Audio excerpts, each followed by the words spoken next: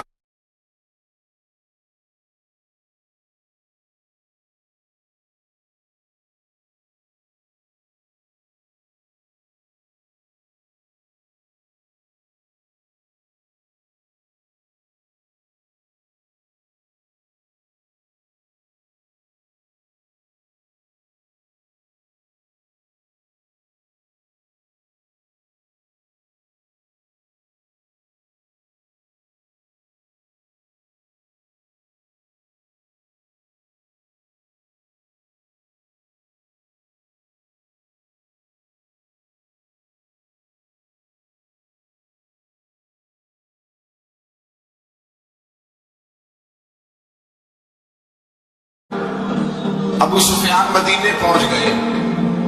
جب پہنچے نا تو ابو سفیان کی اپنی صاحبزادی حضرت ام حبیبہ ام المومنین تھی، رسول اللہ کی زوجہ تھی۔ ابو سفیان جب آئے حضرت ام حبیبہ کے پاس سیدھے ان کے گھر گئے، بیٹی سے ملنے۔ حضور کا بستر بچھا ہوا تھا، حضرت ام حبیبہ حضور کی زوجہ ام المومنین بستر بچھایا، ابو سفیان بیٹھنے لگے۔ جناب ام حبیبہ کہنے لگی ابا جی ٹھہر جائیں۔ وہ ٹھہرے تو بستر سمیٹ دیا، کہنے لگے بیٹی شاید تیرے گھر میں کوئی قیمتی بستر نہیں، غربت چھپانے کے لیے بستر سمیٹ گئی ہو۔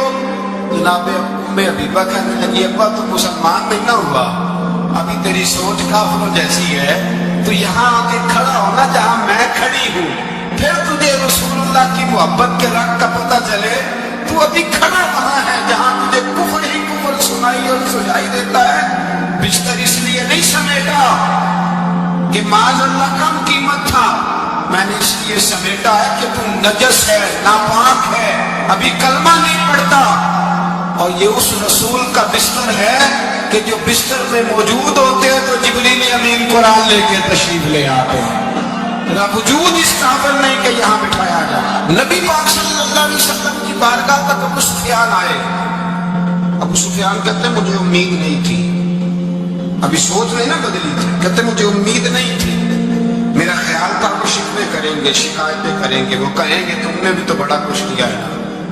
ابو سفیان کہتے ہیں میں قربان جاؤں، میں نے یہ رنگ دیکھا تو مدینے کی فضا ویسے ہی بڑی ٹھنڈی تھی، لیکن مصطفیٰ کریم کے ساتھ جب میں نے بات کی تو میرے وجود پر گریہ طاری ہو گئی، میرے اوپر کیفیت طاری ہو گئی، میں تڑپنے لگا۔ کہتے میں نے کہا محبوبہ میں آیا ہوں، آپ کا کلمہ پڑھتے ہی سماما نے گندم بند کر دی ہے، بارشیں رک گئی ہے، مکے کے لوگ بھوک اور پیاس سے مرنے لگے ہیں، محبوبہ بیٹیاں روتی ہیں، یا رسول اللہ مائیں ان کی چھاتیوں میں دودھ خشک ہو گیا ہے، بچے بلکتے ہیں۔ ابو سفیان کہتے ہیں میں دشمن تھا، سارے مکے کے لوگ دشمنی کرتے تھے، لیکن جب میں نے یہ لفظ کہے نا اچانک میری نظر اٹھی تو مصطفیٰ کریم کی تو آنکھیں آنسو برسا رہی۔ کہتے میری بات بھی مکمل نہ ہوئی، حضور نے پہلے رکا منگوایا، سمامہ کے نام فرمایا، پہلے تو انہیں گھٹا اپنی مرضی سے دیتا تھا، اب تیرے نبی کا حکم ہے کہ پہلے سے بڑھ کر تو نے گلہ دینا ہے۔ اور پھر میرے مصطفیٰ نے ہاتھ اٹھائے، اور بھائی مشکل ہوتا ہے، مشکل ہوتا ہے، سگے بھائی کے لیے لوگ دعا نہیں کرتے، کہتے میرا شریکہ ہے، ساس بہو کے لیے بہو ساس کے لیے دعا نہیں مانگتی، کہتے اختلاف ہے، لوگ لوگوں کی زندگی نہیں مانگتے، بیماری میں شفا نہیں مانگتے۔ ابو سفیان کہتے ہیں آمنہ کے لال تیرے قربان جاؤں۔ حضور نے ہاتھ اٹھایا، کہا اے اللہ مکے کی سنگلاخ پہاڑیوں پہ بارش برسا، اے اللہ کھیتیاں ہری کر دے، اے اللہ ماؤں کی چھاتیوں میں دودھ بھر دے، اللہ عورتوں کو تازگی دے دے، بچوں کو رانائی دے دے، پھلوں پھولوں کو تازگی دے دے۔ ابو سفیان کہتے پہلے حضور رو رہے تھے، اور جب نبی پاک کی دعا دیکھی تو میں نے رونا شروع کر دیا، میں نے رونا شروع کر دیا۔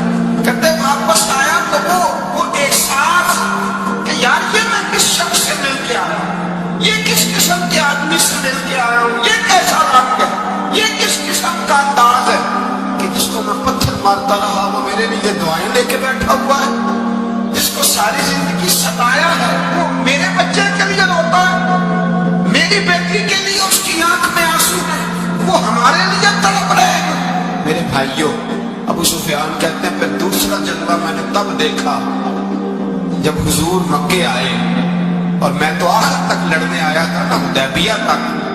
کہتے ہیں جب رسول پاک مکے آئے اور حضور نے اعلان معافی کیا تو بنتا تو یہ تھا کہ مجھے سزا ملتی، لیکن میرے مصطفیٰ کریم نے فرمایا جو ابو سفیان کے گھر میں چلا جائے گا میں اسے معاف کر دوں گا۔ کہتے ہیں میں نے کہا یہ میرے لیے کس قسم کی سزا تجویز کی ہے کہ میں عمر بھر دشمنی کرتا رہا، اور یہاں رنگ عجیب ہے، حضور نے میرے لیے ہی اعزاز لکھ دیا، فرمایا جو ابو سفیان کی حویلی میں داخل ہو گیا میں نے معاف کیا۔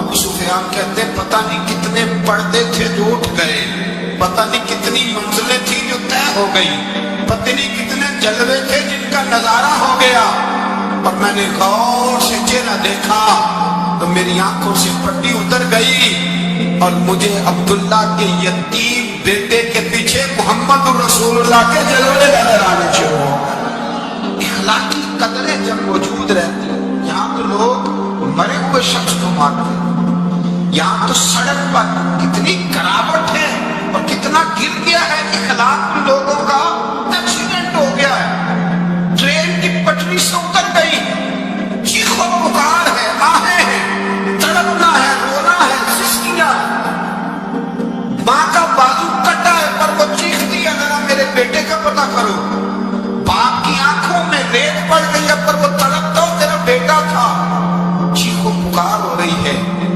پر ظلم ہے اس قوم کا کہ جو بچانے والے آئے ہیں وہ پہلے آتے ہیں ان کی جیبیں ٹٹول رہے ہیں، ان کے بٹوے دیکھ رہے ہیں، گری ہوئی عورتوں کے، یہ آپ اٹھا کر دیکھیے اخبارات، عورتوں کے گری ہوئی عورتوں کے کانوں سے بالیاں نوچی گئی اور ان کے کان تک کٹ گئے۔ یہ اس قوم کا حال ہے۔ اقبال کہتے ہیں جنہیں آتا نہیں دنیا میں کوئی فن تم ہو اور بیچ کھانے تصورات کا۔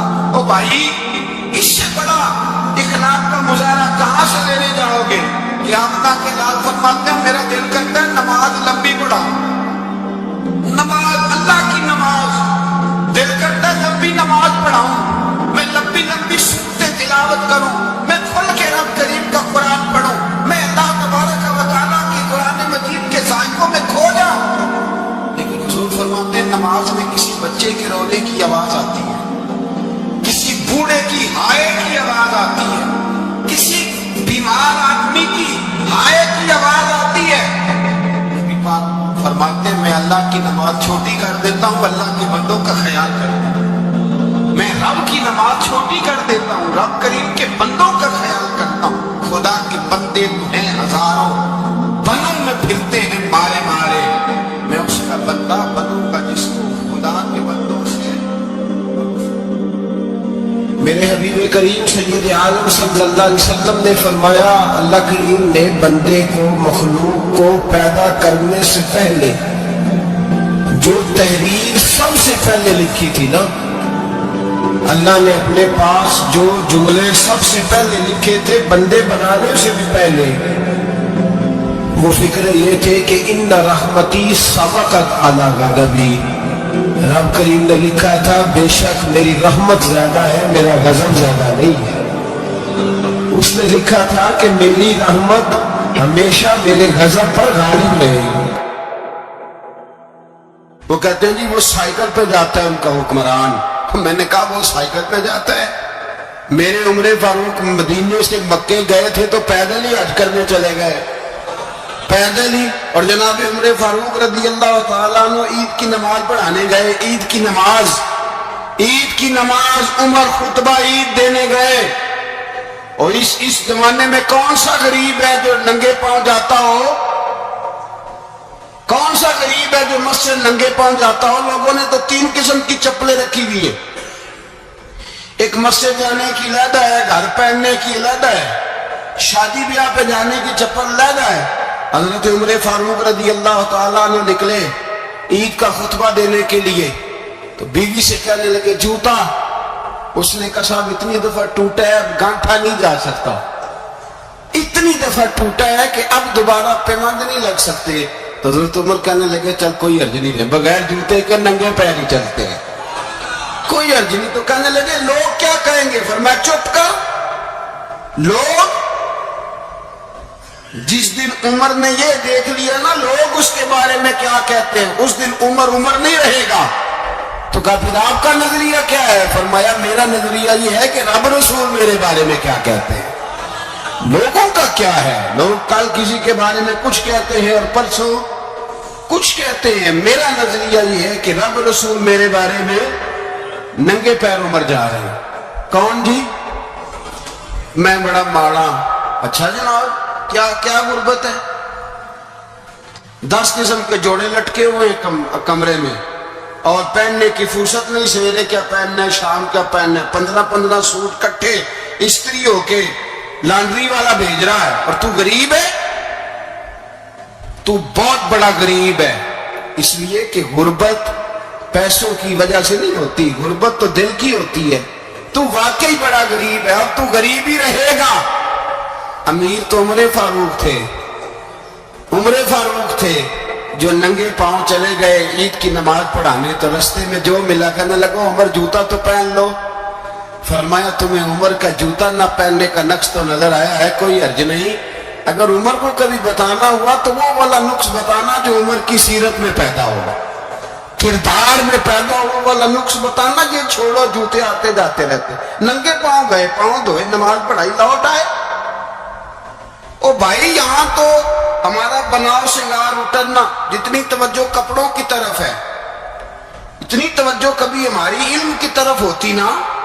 جتنا ذوق شوق ہمارا بناؤ سنگار کی جانب ہے اتنا بناؤ سنگار کبھی ہمارا اخلاقیات کی جانب ہوتا تو معاملات بڑی حد تک سنورے ہوئے ہوتے. حضرت سیدنا فاروق اعظم رضی اللہ عنہ اپنی زندگی کو ترتیب دیا. ایک دن بھی خلافت نہیں مانگی اللہ سے. حضرت عوف بن مالک اشجعی ایک صحابی ہیں. حضرت عوف بن مالک رضی اللہ تعالیٰ عنہ فرماتے ہیں کہ جناب ابو بکر صدیق کا زمانہ تھا تو میں نے خواب دیکھا. میں نے خواب میں جناب عمر کو دیکھا اور میں نے دیکھا کہ کوئی کہنے والا کہہ رہا ہے کہ عمر وہ ہے کہ اللہ کے رستے میں کوئی اسے جتنا مرضی برا بھلا کہے یہ پرواہ نہیں کرتا. کس کے رستے میں؟ بولے سارے. اس کا مطلب ہے اللہ کے رستے میں لوگ برا بھلا بھی. قرآن مجید نے کہا وَلَا يَخَافُونَ لَوْمَةَ لَائِمٍ. کچھ لوگ ایسے ہیں جو برا بھلا کہنے والوں کی پرواہ نہیں کرتے. آپ یقین کریں اگر پرواہ شروع ہو جائے نا تو دین کا کام ختم ہو جائے. نہ کوئی تقریر کرے، نہ کوئی تدریس کرے، نہ کوئی پیری مریدی کرے، ختم ہو جائے اگر باتوں کی پرواہ.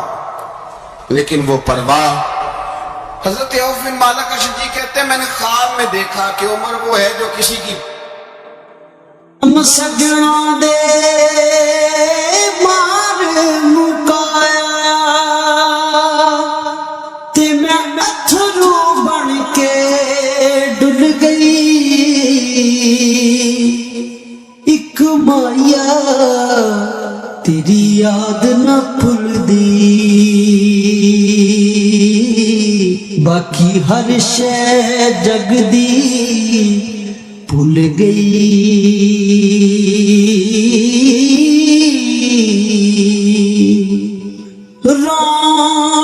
پرواہ. اور دوسری بات میں نے یہ دیکھی کہ عمر خلیفہ بنے گا. اور تیسری بات میں نے خواب میں یہ دیکھی کہ عمر شہید بھی کیا جائے گا، عمر شہید بھی ہوگا. یہ میں نے 3 باتیں خواب میں دیکھی. فرماتے ہیں میں نے آ کے خواب حضرت ابو بکر صدیق کو سنائی. وہ خلیفہ تھے. وہ کہنے لگے ٹھہر جا میں عمر کو بلاتا ہوں اس کے سامنے دوبارہ سنانا. اس کے سامنے فرماتے میں نے بلایا حضرت عمر فاروق کو. آ کے بیٹھے. خواب شروع ہوا. کہ ایک بات تو میں نے یہ دیکھی کہ آپ ملامت کرنے والے کی پرواہ نہیں کرتے. دوسرا آپ خلیفہ بنے گے. جناب عمر کہنے لگے چپ کر، ابو بکر کے سامنے ہی کہہ رہا ہے، چپ کر، خلیفہ کے سامنے ہی کہہ رہا ہے. تو ابو بکر صدیق کہنے لگے عمر اسے کہنے دو، مجھے لگتا ہے رب کی رضا یہی ہے کہ میرے بعد اگر مصطفیٰ کا منبر ملے تو عمر کو ملے. اسے کہنے دو. یار یہاں تو لوگ ڈینگے مارتے ہیں, یہاں تو لوگ دعوے کرتے ہیں, میرے سامنے فلانے کو بھی بٹھاؤ, فلانے کو بھی بٹھاؤ, اس کو کیا پتا, اس کو کیا پتا, یہ تو بڑکے مارنے کا دور ہے. حضرت عمر رضی اللہ تعالیٰ عنہ کو تیسری بات کہی. حضرت عوف بن مالک نے کہا آپ شہید کیے جائیں گے, میں نے خواب دیکھی ہے. نیک لوگوں کے خواب بڑی حد تک سچے ہوتے ہیں. کہا میں نے خواب دیکھی ہے. تو حضرت عمر کہنے لگے شہید تو دلیر لوگ ہوتے ہیں, شہید تو دلیر, جسے سارا زمانہ دلیر کہہ رہا ہے وہ اپنے بارے میں کیا کہہ رہا ہے, کہتے ہیں شہید تو دلیر, میں تو کاہل سا آدمی ہوں, سست سا آدمی ہوں, میں تو اتنا کام ہی نہیں کرتا, تو یہ خواب تو نے جو ٹھیک ہے دیکھا ہے نا پھر سے دیکھنا.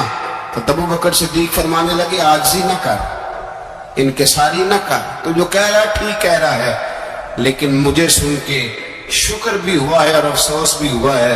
افسوس اس بات کا کہ تیرے جیسا بطل عظیم چلا جائے گا, اور شکر اس بات کا کہ رب تجھے زندگی بھی اعزاز والی دے گا, اور شہادت کی موت دے کے اللہ تجھے موت بھی عزت والی عطا فرمائے گا. اللہ موت بھی تجھے عزت والی دے گا, تجھے کاہلوں جیسی موت اللہ. حضرت فاروق اعظم رضی اللہ, او بھائی یہاں تو اس زمانے کا سب سے بڑا مسئلہ پروٹوکول ہے. لوگوں کو پتا ہوتا ہے کامل پیر ہے, کامل مرشد ہے, لوگ نہیں جاتے. میں کسی کا مرید ہو جاؤں, میرا پروٹوکول کدھر گیا؟ پتا ہوتا ہے یہ کامل استاد ہے, میں اس کے پاس بیٹھوں گا تو میری تربیت کرے گا, لیکن لوگ شاگرد نہیں بنتے. میں کدھر گئی؟ یہ جو پروٹوکول کی مصیبت ہے نا, اس نے بڑے بڑے لوگ زیرو کر دیے, بڑے بڑے لوگ. اور یہ مت سمجھے کہ آپ کا وزیر اعظم پروٹوکول لیتا ہے یا آپ کا صدر پروٹوکول, وزراء, ایسی کوئی بات نہیں. ہم چھوٹے طبقے سے لے کر بڑے سارے پروٹوکول کے قائل ہیں. ہمارا تو داماد بھی کہتا ہے کہ مجھے پوچھا نہیں میں تمہارے گھر کیوں آؤں. ہمارا تو بھائی ہر شخص اعلان کرتا ہے پروٹوکول کا, فلانے نے عزت نہیں دی تو واپس آ جاؤ, فلانے نے سلوٹ نہیں کیا تو واپس آ جاؤ. لوگ جہاں سلوٹ کرنا چاہیے وہاں بھی سلوٹ کرانے کے قائل ہیں.